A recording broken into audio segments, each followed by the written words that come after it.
호르무즈 한국 선박 26척이 갇혔을 때 트럼프가 말했습니다. 한국이 우리 편에 서라. 선명한 압박이었어요. 동참하지 않으면 혼자 감당하라는 뜻이었죠. 그런데 한국 정부는 움직이지 않았습니다. 원인 파악이 먼저. 미국도 이란도 아닌 제3의 길을 택한 겁니다. 70년 가까이 미국의 그늘 아래 있던 나라가 처음으로 독자 판단을 내린 그 순간이었어요. 5월 4일 오후 8시 40분이었거든요. 호르무즈 한국 선박들이 머물던 바로 그 해역에서 폭발음이 울렸습니다. 4시간이었죠. 화재가 꺼지기까지. 인명피해는 없었어요. 두바이 사무실에서 그 소식을 받았을 때였습니다. 손이 멈췄어요. 32년이었죠. 중동 해운을 봐온 세월이요. 이런 밤은 처음이었거든요. 선원들이 뛰었습니다. 4시간이었죠. 화재가 꺼지기까지. 인명피해는 없었어요. 두바이 사무실에서 그 소식을 받았을 때였습니다. 손이 멈췄어요. 32년이었죠. 중동 해운을 봐온 세월이요. 이런 밤은 처음이었거든요. 선원들이 뛰었습니다. 모니터에 숫자들이 올라와 있었어요.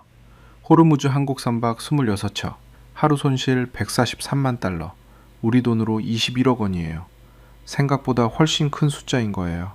선박 한 척당 용선료, 전쟁보험료, 유류비, 위험수당까지 다 합치면 매일 나가는 비용이었거든요. 이 손해가 꼬박꼬박 쌓이고 있었습니다. 5월 말까지 이 상태가 이어진다면 손실이 2천억 원에 달할 거라는 계산도 나왔어요.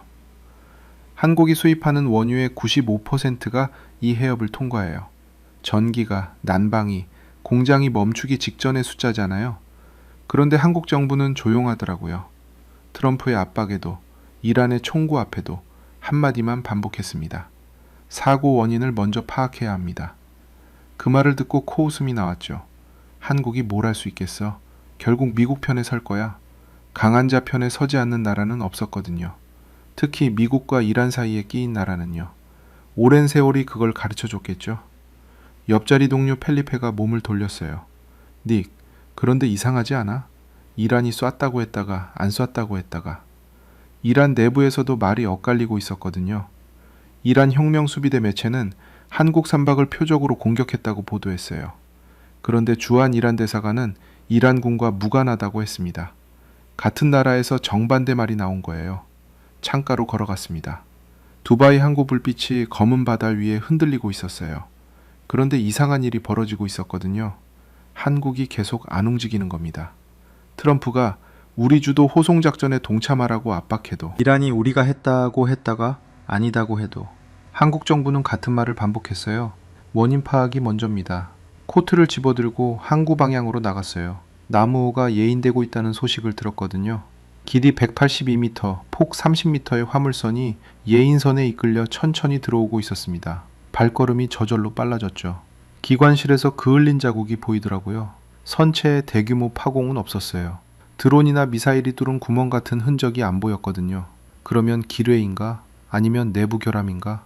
부두 끝에 서서 배가 들어오는 걸 지켜봤어요. 그 배를 보면서 한 가지 질문이 머릿속을 떠나지 않았습니다. 진짜로 누가 이 배를 공격한 걸까요? 그리고 왜 하필 그날 밤 미국의 호송작전이 시작된 바로 그 시각이었던 걸까요? 다음날 아침이었어요. 호르무즈 한국 선박들이 여전히 그 자리에 있었습니다. 26척 그대로였거든요. 간밤에 한 척도 움직이지 않았어요. 사무실에 들어서자마자 통신 담당 야세르가 고개를 들었습니다. 닉, 어젯밤 이란 혁명수비대 방송 들었어요? 헤드셋을 넘겨줬어요. 녹음 파일이었거든요. 목소리가 흘러나왔어요. 낮고 또렷한 아랍어 억양이었습니다.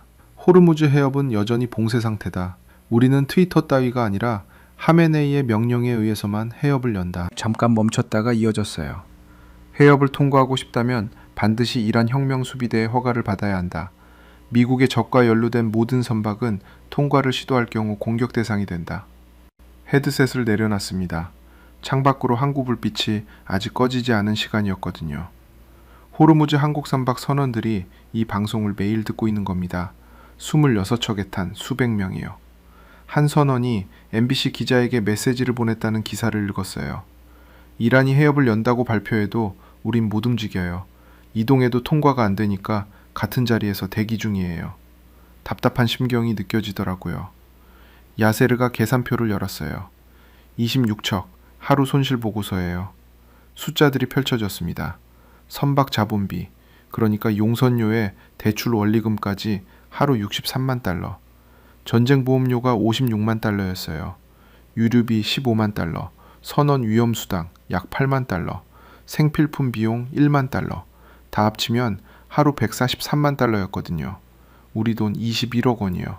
그게 매일이에요. 5월이 끝날 때까지 이 상태가 이어지면 손실이 2천억 원에 달하는 거예요. 종이를 덮었어요. 숫자를 더 보고 싶지 않았거든요. 펠리페가 커피잔을 들고 들어왔습니다. 그래서 한국이 어떻게 할 것 같아? 결국 미국 편에 서겠지. 32년 동안 이 바다를 봐온 네 말이지? 아니, 상식이야. 강한 쪽에 붙지 않으면 살아남지 못해. 한국 원유 수입의 95%가 이 해협을 통과해. 경제가 멈추면 선택의 여지가 없어. 펠리페가 빈자리에 앉으며 말했어요. 근데 어젯밤 한국 정부 브리핑 봤어? 봤어. 원인 파악이 먼저라고만 하던데. 그게 겁쟁이들의 언어야, 펠리페. 총이 날아오는데 원인 파악이 먼저라는 게 말이 돼? 펠리페는 대꾸하지 않았어요. 커피만 마셨죠. 통신실로 내려갔습니다. 선박 추적 화면들이 쭉 펼쳐져 있었거든요. 호르무즈 해협 안쪽에 점들이 박혀 있었어요. 빨간 점 하나가 나머지와 좀 떨어진 곳에 있었습니다. 나무호였어요. 두바이 드라이독스 월드로 이동 중이었거든요. 화면 옆 직원이 조용히 말했어요. 나무호 말고도요.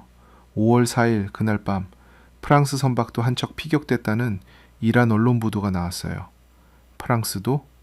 이란 통신이 미군 지원 아래 통과를 시도한 한국과 프랑스 선박 두 척이 48시간 동안 피격됐다고 썼거든요. 등받이에 기댔습니다. 그러니까 나무호가 혼자 당한 게 아닐 수 있다는 거잖아요. 미국의 호송작전 첫날 밤에 이란이 선제 경고를 날린 거예요. 세계에. 우리는 진짜로 쏜다. 그런데 한국 정부는 여전히 조용했어요. 트럼프가 이란이 한국 선박을 공격했다. 이제 동참할 때 라고 압박해도 호르무즈 한국 선박 선원들이 그 바다에서 버티고 있어도 원인 파악이 먼저입니다. 통신실 문을 열고 복도로 나왔어요. 머릿속에서 같은 결론이 돌고 있었거든요. 한국은 겁쟁이다. 아니면 너무 약해서 선택지가 없는 거다. 어느 쪽이든 결론은 하나였어요. 이 해협에서 중립이란 없다. 결국 무너지는 건 시간 문제야. 하지만 그 생각이 완전히 굳어지기 전에 야세르가 복도로 뛰어나왔습니다. 닉, 지금 뉴스 봐야 해요. 루비오가 기자들 앞에서 말했어요. 뭐라고? 이란, 오늘 답변하라고요. 발이 멈췄어요. 회의실 화면을 켰습니다. 트럼프 기자회견 영상이었어요. 백악관 정원이었거든요. 기자들이 줄지어 서 있었습니다. 트럼프가 마이크 앞에 섰어요. 목소리가 낮고 단호했죠. 한국 선박이 단독으로 행동하다가 이란의 공격을 받았습니다. 이제 한국이 프로젝트 프리덤에 참여할 때가 됐어요. 프로젝트 프리덤이요. 미군이 주도해서 호르무즈 해협에 갇힌 선박들을 빼내는 호송 작전이었거든요. 이란의 봉쇄를 군사력으로 뚫겠다는 거였어요. 그 작전 첫날 나무호가 폭발했습니다. 트럼프는 그걸 한국이 합류하지 않아서 생긴 일이라고 본 거예요. 펠리페가 회의실 문을 열고 들어왔어요. 그래서 한국이 뭐래? 화면을 손으로 가리켰어요. 저거 봐봐. 한국 정부 브리핑 화면으로 넘겼습니다. 위성락 국가안보실장이 나왔어요. 기자들 질문이 쏟아지는 상황이었거든요. 피격 가능성이 거론됐지만 추가 정보를 검토한 결과 피격이 확실하지 않습니다. 현재 화재 원인을 평가 중이며 조사팀이 현지에 파견돼 원인을 파악할 것입니다. 펠리페가 팔짱을 꼈어요. 원인 파악이 먼저. 또 그 말이네. 그게 겁쟁이들의 언어라고 했잖아. 근데 닉 생각해봐. 트럼프가 이란이 쐈다고 했는데 이란은 우리 아니다고 해. 정말 누가 쐈는지 아직 아무도 몰라.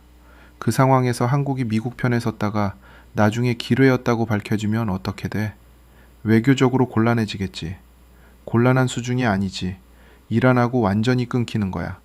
호르무즈 한국 선박 26척은 그냥 거기서 영원히 못 나오는 거고. 창가로 걸어갔어요. 항구가 내려다 보였습니다. 틀린 말은 아니었거든요. 하지만 인정하기 싫었죠. 오랫동안 이 세계에서 살아온 원칙이 있었으니까요. 강한 쪽에 서는 것. 미국이 함께하라고 할 때 버티는 나라는 대가를 치렀어요. 예외가 없었거든요. 화면을 다시 틀었습니다. 트럼프 기자회견 다음날 영상이었어요. 기자가 물었습니다. 당신은 한국 선박이 이란에 의해 공격당했다고 말했는데 이란은 그것을 부인하고 있습니다. 어떻게 생각하십니까? 트럼프가 잠깐 눈을 깜빡였어요. 그러더니 말했습니다. 나는 한국을 사랑합니다. 회의실이 조용해졌어요. 펠리페가 먼저 웃음을 터뜨렸죠. 저게 답변이야? 동문서답이잖아. 닉, 트럼프 본인도 모르는 거 아닐까? 누가 쐈는지? 화면을 껐어요. 복도로 나왔습니다. 엘리베이터 앞에서 야세로와 마주쳤어요. 닉, 한국 특사가 이란에 갔다는 거 알아요? 언제? 4월 10일이요. 정병화 특사가 이란에 직접 들어갔어요.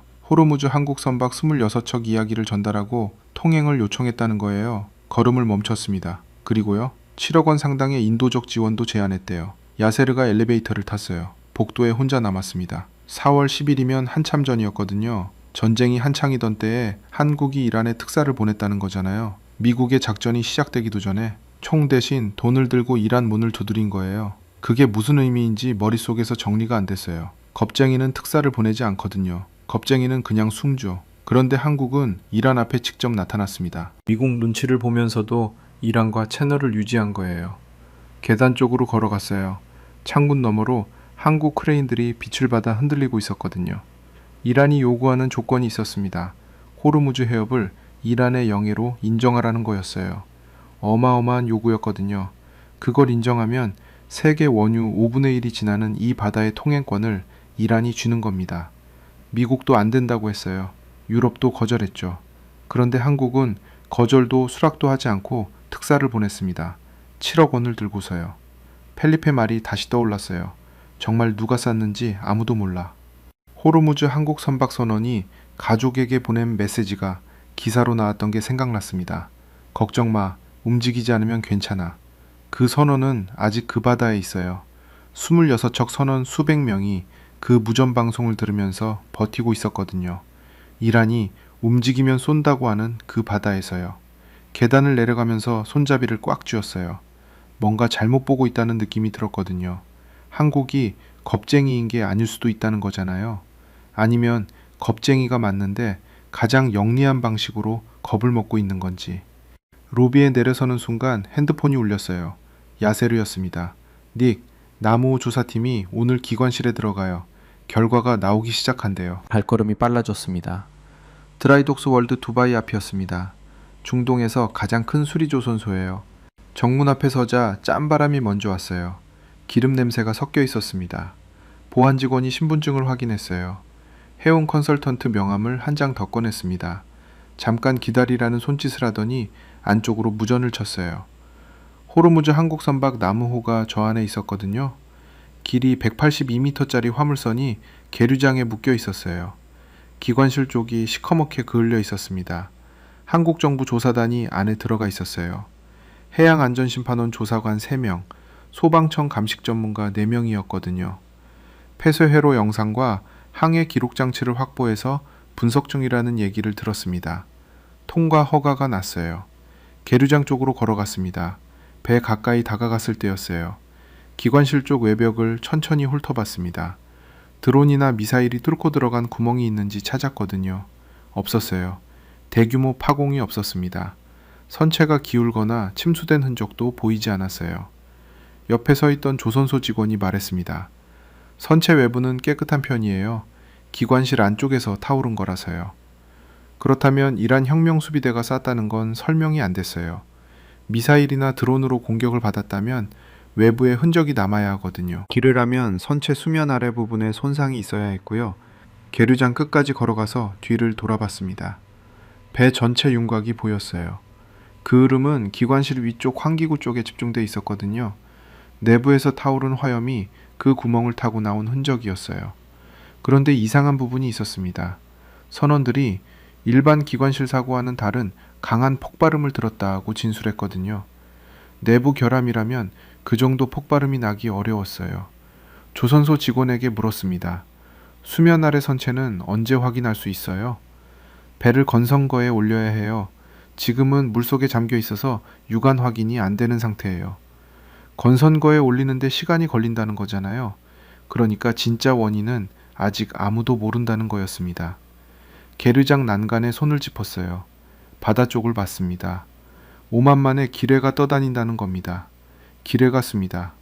오만만의 기뢰가 떠다닌다는 안전 문자가 발송됐다는 얘기가 나왔거든요. 전쟁 초반부터 호르무즈 해협에서 기뢰 유실 가능성은 계속 제기됐었어요. 그게 맞다면 이란이 직접 공격한 게 아닐 수 있었어요. 유실된 기뢰가 배 아래에서 폭발한 거라면요.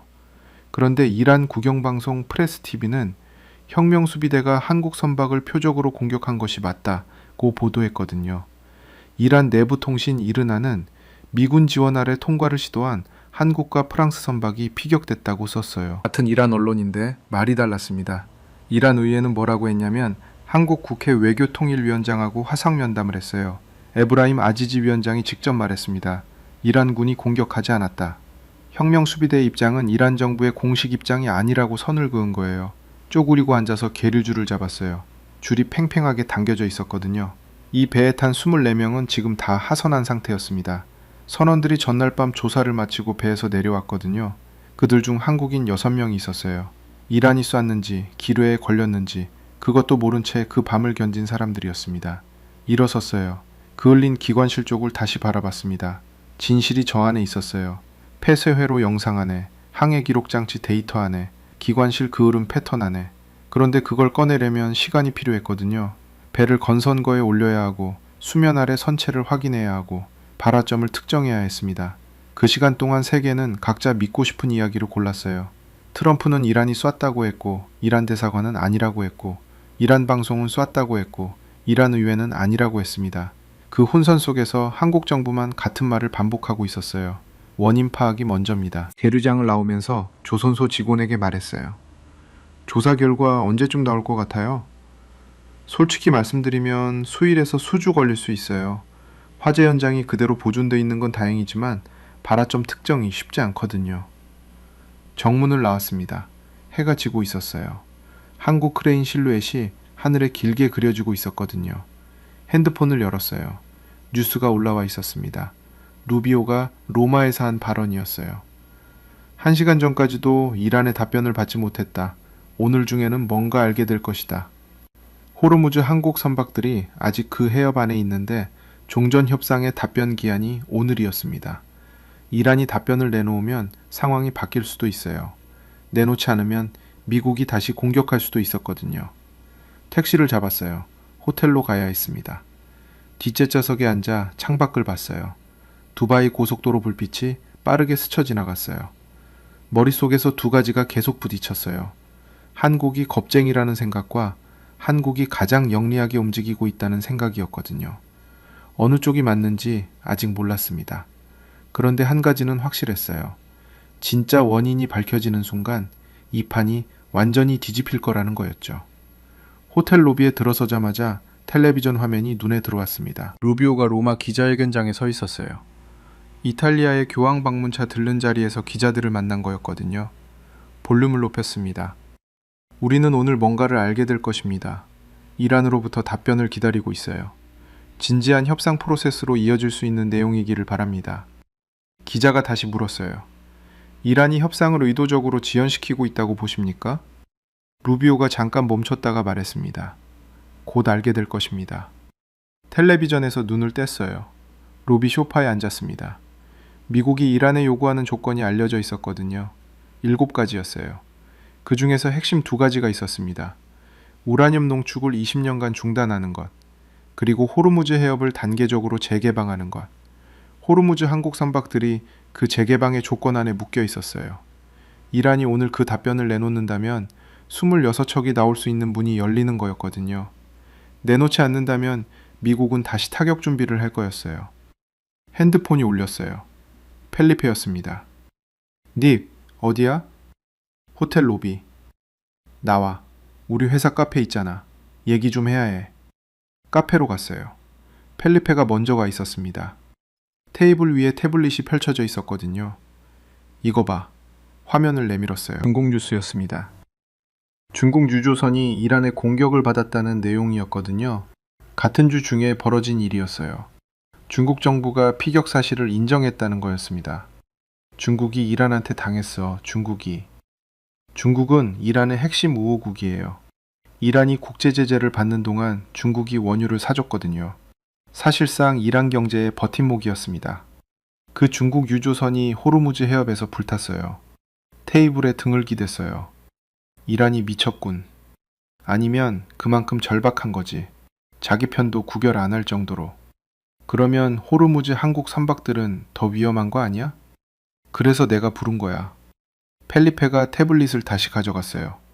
닉, 나는 한국이 옳다고 생각해, 지금. 갑자기 왜? 중국도 당했어. 러시아도 이 해협 밖이야. 미국이 들어왔지만 해결이 안 됐어. 이 상황에서 미국 편에 선다는 게 뭘 의미하는 줄 알아? 이란한테 적국으로 찍힌다는 거야. 중국처럼 우방이어도 당하는 판에. 그래도 미국과 함께 움직이는 게 안전하지 않아? 그게 아니잖아. 나무호바. 미국 호송작전 첫날 터졌어. 프로젝트 프리덤에 참여한다고 해서 더 안전하다는 보장이 없는 거야. 커피잔을 들었다가 내려놨어요. 인정하기 싫었지만 반박이 안 됐거든요. 5월 4일, 미국의 호송작전이 시작된 바로 그날이었습니다. 호르무즈 한국 선박 나무호가 폭발한 게요. 그 타이밍이 우연인지 의도인지 아직 몰랐어요. 그런데 분명한 건 미국 작전 첫날 터졌다는 거였거든요. 펠리페가 일어섰어요. 나 먼저 갈게. 오늘 이란 답변 나오면 연락해.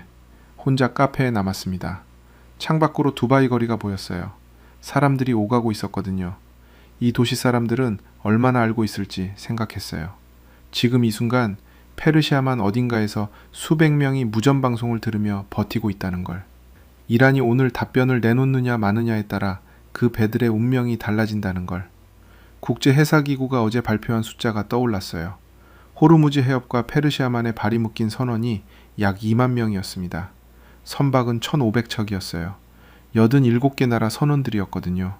그 중에 한국인들이 있었어요. 26척에 나뉘어 타고 있었습니다. 기구 사무총장은 이 상황을 역사상 가장 큰 에너지 안보 위협이라고 불렀어요. 카페 문을 열고 나왔습니다. 거리로 나섰어요. 두바이 도심이었는데도 공기가 무겁게 느껴졌거든요. 핸드폰을 열었어요. 한국 외교부 브리핑 기사를 다시 읽었습니다. 4월 10일 이란 방문 당시 정병하 특사가 전달한 내용이었어요. 호르무즈 한국 선박 26척의 통행 요청, 그리고 7억 원 상당의 인도적 지원 제안. 이란이 그 자리에서 거절하지 않았다는 게 중요했어요. 가부간의 답변을 미뤘던 거였거든요. 그게 외교적으로 무슨 의미인지 생각해봤습니다. 완전한 거절이 아니었어요. 문을 완전히 닫지는 않은 거였거든요. 오래 걷다가 골목 안쪽에 있는 인도 식당 앞에 멈췄어요. 배가 고팠거든요. 들어가려는데 핸드폰이 울렸습니다. 야세르였어요. 닉, 이란이 답변했대요. 뭐라고? 잠깐의 침묵이 흘렀어요. 아직 내용은 안 나왔어요. 루비오가 답변을 받았다. 검토 중이다라고만 했어요. 식당 문 앞에 서서 숨을 내쉬었습니다. 답변이 왔어요. 내용이 어떤 건지가 문제였거든요. 수락이면 해협이 열립니다. 거절이면 미국이 다시 움직이겠죠? 호르무즈 한국 선박들이 어느 쪽이든 그 결과를 받아들여야 했어요. 선택권이 없는 26척이었거든요. 식당 안으로 들어갔어요. 자리를 잡았습니다. 메뉴판을 들었는데 글자가 눈에 들어오지 않았거든요. 내용이 무엇인지 곧 알게 될 거였습니다. 그게 이 모든 걸 바꿀 수 있었어요. 아니면 아무것도 바꾸지 못할 수도 있었고요. 숟가락이 테이블 위에 놓여 있었어요. 집어들지 않고 한참 바라봤습니다. 다음날 아침이었어요. 이란의 답변 내용이 흘러나오기 시작했습니다. 호텔 방에서 뉴스를 켰거든요. 루비오가 어젯밤 짧게 말했어요. 답변을 받았다. 검토 중이다. 그게 전부였습니다. 내용은 공개되지 않았어요.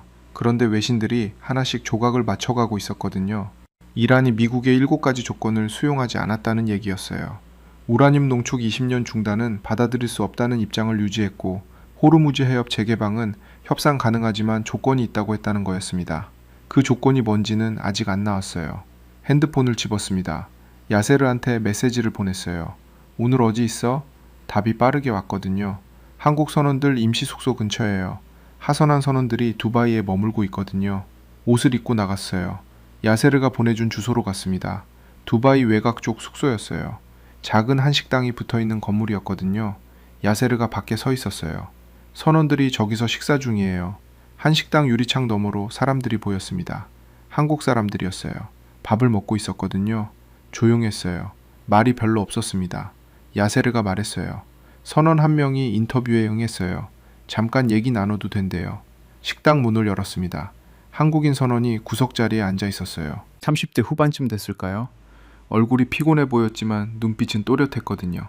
영어로 물었어요. 그날 밤 어땠어요? 선원이 잠깐 생각하다가 말했습니다. 쿵 하는 소리가 났어요. 처음엔 뭔지 몰랐어요.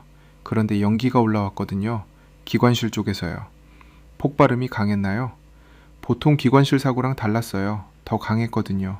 같이 있던 동료도 같은 말을 했어요. 무서웠겠어요? 무서웠죠. 그런데 화재 진압이 먼저였어요. 생각할 시간이 없었거든요. 잠깐 침묵이 흘렀어요. 이란이 쐈다고 생각해요? 선원이 고개를 좌우로 흔들었어요. 모르겠어요. 진짜로요. 저도 몰라요. 두려웠을 텐데 왜 그 바다에 있었어요? 26척이 다 거기 있잖아요. 일이니까요. 그리고 우리가 빠지면 한국 원유가 더 어려워지는 거잖아요. 숟가락을 밥그릇 옆에 내려놓고 팔짱을 꼈어요. 이제 어떻게 할 거예요? 조사 끝나면 다시 돌아갈 거예요. 나무호로요? 네, 수리되면요. 그 말이 잠깐 머릿속을 채웠어요. 수리되면 다시 그 해협으로 돌아간다는 거였거든요. 이란의 무전방송이 여전히 울리는 그 바다로요. 두렵지 않아요? 선원이 웃었어요. 짧게요. 무서운 거랑 안 가는 거랑은 다르죠. 식당을 나왔어요. 야세르가 따라 나왔습니다. 닉, 뉴스 봤어요? 세계 반응이 나오기 시작했어요. 핸드폰을 열었어요. 국제해사기구 사무총장 발표가 올라와 있었거든요. 아르세니오 도밍게스였습니다. 호르무즈 해협의 현재 상황은 역사상 가장 큰 에너지 안보 위협이다. 87개국 선원 약 2만 명과 1,500척이 페르시아만에 발이 묶여 있다. 그리고 그 바로 아래에 다른 기사가 있었어요. 중국 공식 발표였거든요. 중국 유조선이 이란의 공격을 받아 갑판에 화재가 발생했고 중국 정부가 이란에 항의했다는 내용이었습니다. 야세르가 말했어요. 이란이 중국도 쐈어요. 자기 편을요. 알아. 어젯밤에 봤어. 그러면 호르무즈 한국 선박들은 어느 쪽에 붙어도 안전하다는 거잖아요. 걸음을 멈췄습니다. 그 말이 정확했거든요. 미국 편에서도 나무호처럼 될 수 있었어요. 이란 편이라고 봐줄 것도 없었죠. 중국이 그걸 증명했으니까요. 그 상황에서 한국은 어떤 선택을 했냐면요. 어느 편도 들지 않고 이란에 특사를 보냈어요. 7억 원을 들고서요. 총 대신 사람을 보낸 거였거든요. 거리를 걷다가 옥상 테라스가 있는 카페를 발견했어요. 올라갔습니다. 두바이 스카이라인이 펼쳐졌어요. 저 먼 수평선 너머가 호르무즈 방향이었거든요. 눈에는 안 보이지만 거기 배들이 있었어요. 26척이요. 그런데 이상하게도 오늘 아침부터 뭔가 달라진 느낌이 있었어요. 한국이 겁쟁이라는 생각이 흔들리고 있었거든요. 중국도 당하고 미국도 해결 못하고 이란은 협상 조건을 안 내려놓는 상황에서요. 한국만 이란 앞에 직접 나타나서 문을 두드렸다는 게 어쩌면 가장 어려운 선택이었을 수 있겠다 싶었거든요. 바람이 테라스 위로 올라왔어요. 뜨겁고 건조했습니다. 페르시아만 방향에서 오는 바람이었거든요. 핸드폰 화면을 봤어요. 루비오가 추가 발언을 했다는 기사가 올라왔습니다. 이란의 답변을 검토했다. 진지한 협상의 출발점이 될 수 있다. 협상이 시작될 수 있다는 거였어요. 그 말이 맞다면 호르무즈 한국 선박들이 나올 문이 조금씩 열리고 있다는 거였거든요. 테라스 난간에 두 손을 얹었어요. 수평선을 봤습니다. 그런데 그때 야세르한테서 메시지가 왔어요. 닉, 한국 해운노조 위원장이 두바이에 있어요. 오늘 저녁에 선원들 만나러 온대요. 혹시 같이 가볼래요? 손가락이 멈췄어요. 한국 사람을 직접 만날 수 있는 기회였거든요. 32년간 이 바다를 봐온 사람이 지금 이 순간 한국이 왜 그 선택을 했는지 직접 들어볼 수 있는 기회였습니다. 갈게. 저녁이었어요. 야세르가 보내준 주소는 두바이 외곽 쪽 한식당이었습니다. 낮에 선원들이 밥을 먹던 그 건물이었거든요. 안으로 들어갔어요. 한국 해운노조 위원장 전정근 씨가 구석자리에 앉아 있었습니다. 60대 초반이었어요. 얼굴에 오랜 햇볕 자국이 있었거든요. 손이 컸어요. 선원 출신이구나 싶었습니다. 맞은편에 앉았어요. 통역사가 옆에 앉았거든요. 오랫동안 해운 쪽에 계셨다고 들었습니다. 그가 고개를 끄덕였어요. 20년 넘게 배 탔어요. 이 바다도 많이 다녔고요. 이 바다요? 호르무즈 쪽이요? 그럼요. 1980년대에 사우디하고 쿠웨이트 항로 많이 뛰었어요. 그때도 불안했거든요. 이란 이라크 전쟁이 막 끝날 때였으니까. 뭔가 멈췄어요. 1980년대라는 말이 귀에 걸렸거든요. 그때 한국 선원들이 많았어요? 많았죠. 그때 한국이 중동에 많이 나갔잖아요. 건설도 가고 배도 타고 돈 벌러요. 그가 물잔을 들었어요. 한 모금 마시고 내려놓으면서 말했습니다. 제 아버지가 1977년에 사우디 갔어요. 건설 현장이요? 예, 리야드 쪽 도로공사였어요. 여름에 50도 가까이 올라가는 데서 일했어요. 아스팔트 깔면서요. 맨발로 서 있으면 발바닥이 타는 온도였거든요. 아버지가 그런 말 했어요. 땅이 불처럼 뜨거웠는데 그래도 했다고. 식당 안이 조용했어요. 다른 선원들은 밥을 먹고 있었고 그 소리만 들렸거든요. 얼마나 계셨어요? 3년이요. 3년 만에 돈 모아서 돌아왔어요. 그 돈으로 동생들 학교 보내고 조그만 집 구했어요. 그가 팔짱을 꼈어요. 저도 그 뒤로 바다에 나간 거예요. 아버지가 중동에서 번 돈으로 제가 학교 다녔고 저는 배 타서 애들 키웠고 그게 이어지는 거거든요. 오늘 저 선원들도 마찬가지예요. 유리창 너머로 선원들이 보였어요. 밥을 먹고 있었습니다. 말없이요. 나무 수리되면 다시 돌아간다고 하더라고요. 그렇겠죠. 그게 일이니까요. 두렵지 않겠어요? 두렵죠. 그런데 두려운 거랑 안 하는 거랑은 다르잖아요. 낮에 선원한테서 들은 말과 똑같았어요. 한국 사람들이 다 같은 말을 하고 있었거든요. 26척이 아직 거기 있잖아요. 이란이 움직이면 쏜다고 하는 바다에서. 알아요. 한국 정부가 미국 편에 서지 않았는데 그게 맞다고 생각해요? 저는 잘 모르겠어요. 외교는 제가 아는 분야가 아니니까요. 그런데 한 가지는 알아요. 뭔데요? 저 배들 26척 다 살아서 나와야 해요. 한 척도 빠지면 안 돼요. 그가 테이블 위에 손을 올려놨어요. 굳은 살이 박인 손이었거든요. 그 손이 눈에 들어왔어요. 아버지가 1977년 리야드 떼약볕의 아래서 아스팔트를 깔았을 때도 이런 손이었겠죠. 50도 열기 속에서 땅이 발바닥을 태울 때도 버텼던 손. 그 손이 지금 이 테이블 위에 있었어요. 등이 굳어지는 느낌이 들었거든요. 그게 아버지 한 명의 이야기가 아니었습니다. 여러분의 아버지 이야기였어요. 1970년대에 중동에 나간 한국 사람들이 10만 명이 넘었거든요. 사우디, 쿠웨이트, 이란, 이라크. 전쟁 직전에 바다 근처에서 일했던 사람들이었습니다. 그 땀이 지금 이 26척을 만든 거였어요. 그 손들이 한국 경제를 일으켜 세웠고 그 경제가 오늘 이 해운사를 키웠거든요. 그리고 지금 그 아들들이, 그 손자들이 그 바다 위에 있었습니다. 눈이 따뜻해졌어요. 목이 조여드는 느낌이 들었거든요. 말이 안 나왔습니다. 전정근 씨가 조용히 말했어요. 우리 선원들 걱정 많이 하실 거예요. 가족들이요. 그렇겠죠. 그래도 다 돌아올 거예요. 26척 전부. 식당 문이 열렸어요. 바깥바람이 들어왔습니다. 기름 냄새와 소금 냄새가 섞여 있었거든요. 일어서야 했어요. 자리에서 천천히 일어났습니다. 악수를 청했어요. 그가 손을 내밀었거든요. 굳은 살 박인 손이 제 손을 감쌌어요. 따뜻했습니다. 식당 문을 열고 나왔어요. 밤이었어요. 두바이 거리에 불빛이 넘쳤거든요. 발이 멈췄습니다. 오랫동안 이 바다를 봐오면서 이 바다가 어떻게 돌아가는지 안다고 생각했어요. 강한 쪽에 붙지 않으면 살아남지 못한다고, 중립은 없다고, 한국이 겁쟁이라고. 그런데 지금 이 순간 그 모든 말들이 틀렸다는 걸 알겠더라고요. 천천히 걸었어요. 가로등 불빛 아래서 잠깐 멈췄습니다. 손을 폈어요. 굳은 살이 없는 손이었거든요. 오랫동안 바다 현장이 아니라 사무실에서 보고서만 봐온 손이었습니다. 입을 열었어요. 틀렸습니다. 소리내어 말하지는 않았어요. 그냥 그 말이 머릿속에서 또렷하게 울렸거든요. 오랫동안 이 바다를 봐온 사람이 몰랐던 게 있었어요. 숫자로, 외교로, 강대국 눈치로 이 세계를 봤거든요. 그런데 저 식당 안에 있는 사람들은 그 방식으로 살지 않았어요. 두렵지만 가는 거. 총이 날아와도 수리되면 다시 돌아가는 거. 1977년 떼약볕 아래 아스팔트를 깔았던 아버지처럼요. 그게 한국이 이 바다에서 선택한 방식이었어요. 가장 조용하고 가장 오래되고 가장 질긴 방식이었거든요.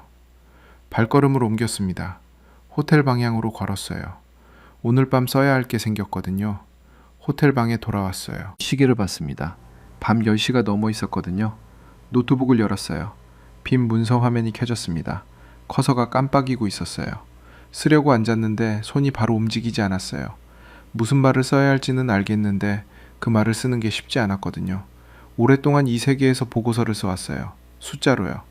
호르무즈 한국 선박 26척, 하루 손실 21억 원, 원유 의존도 95%. 이 숫자들이 전부인 줄 알았거든요. 그런데 오늘 저녁 그 식당에서 만난 것들은 숫자가 아니었어요. 굳은 살박인 손이었습니다. 1977년 리야드 떼약 배치였어요. 수리되면 다시 그 바다로 돌아가겠다는 목소리였거든요. 키보드 위에 손을 올려놨어요. 천천히 쳤습니다. 제목은 이렇게 썼어요. 내가 틀렸습니다. 숫자를 먼저 적었어요. 이 이야기를 정리하는데 숫자 3개면 충분했거든요. 호르무즈 한국 선박 26척, 하루 손실 21억 원, 나무호 조사 현재 진행 중. 그게 오늘 이 순간의 상황이에요. 이란은 어젯밤 미국에 답변을 보냈습니다. 루비오가 검토 중이라고 했거든요. 내용이 무엇인지 아직 세상에 나오지 않았어요. 협상이 시작될 수도 있고 다시 긴장이 높아질 수도 있었습니다. 그 사이에 26척이 아직 그 바다에 있어요. 그리고 나무호는 두바이 드라이 독스월드에 묶여 있습니다. 기관실 진입 조사가 이틀째 이어지고 있어요. 이란이 쐈는지, 기뢰였는지, 내부 결함이었는지 그 진실은 아직 기관실 안에 있었거든요. 보고서 2권째 달라고 쓰면서 손이 멈췄어요. 오랫동안 이 세계에서 살아온 원칙이 있었습니다. 강한 쪽에 붙지 않으면 살아남지 못한다. 중립은 없다. 그게 내가 아는 이 바다의 법칙이었어요. 그런데 지금 이 보고서에 그 법칙을 쓸 수가 없었어요.